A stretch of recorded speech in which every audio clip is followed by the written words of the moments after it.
Hey everybody, Ryan back here with another update video, and for those of you who I'm friends with on Facebook, you know I finally saw this movie and I did finally get it in the mail. And as you can tell by looking at this, I am talking about none other than Rise of the Planet of the Apes. Today, on Ryan's Cinematic Obsessions.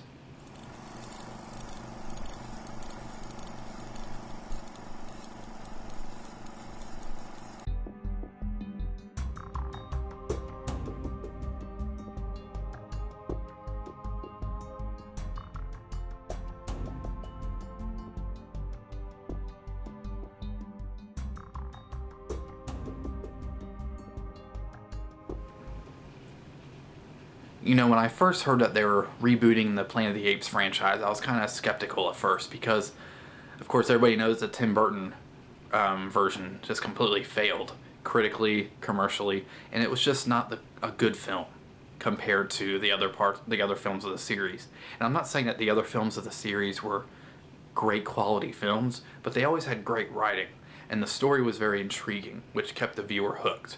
Now, Tim Burton's version, you know, visually it was stunning. It was very good visually.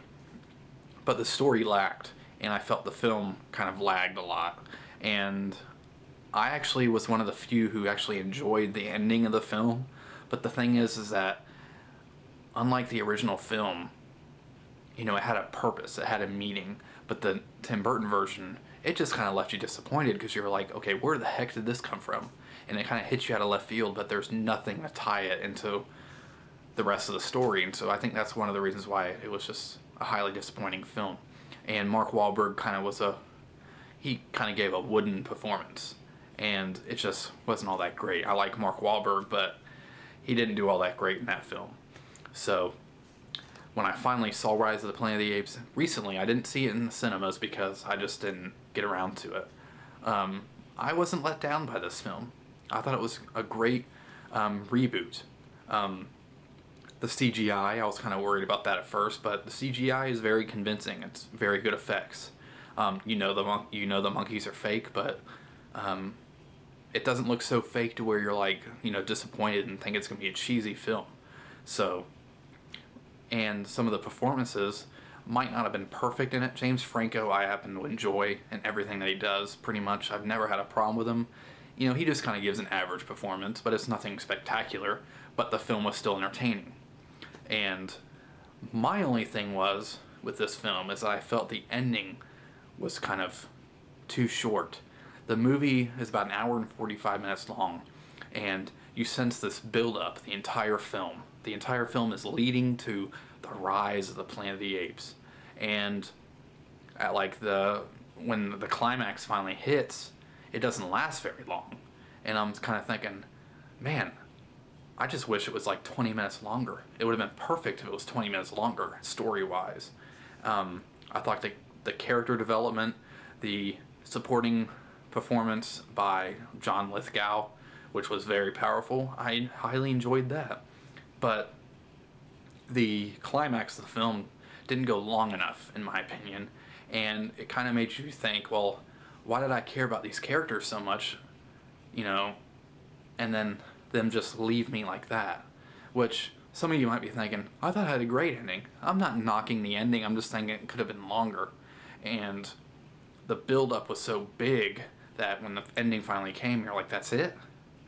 But when the credits start and there's a final scene during the credits, I feel that that is what made this movie. I love the ending scene of this movie. I feel like whatever problem I had with the ending of the characters, the character resolution of the film, how I thought maybe it was too quick of a resolution, really was made up by the last scene, which kind of catches you by surprise. If you saw it in theaters and you got up out of your seat when the credits hit, you might have realized that the movie wasn't over yet.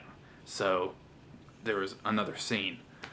But, you know, it really, really made the movie better than I thought it was going to be. And so I give this movie 4 out of 5 stars, and I still highly enjoyed it. I definitely can't wait for sequels because I think they could do great things with it. It's far better than the Tim Burton version, and I love the DVD Blu-ray combo pack packaging. I think the packaging's great. It has a great finish on here, and the artwork on the back is pretty sweet. And it's the same thing when you open it up. And let me hide my digital copy code. And there's the Blu-ray, and there's the DVD. So, anyways, hope you guys enjoyed this update. Like I said in the video before, I still got stuff coming, so I hope you look forward to it. With that, remember, there's 3 ways of doing things: the right way, the wrong way, and the chat way. See you later.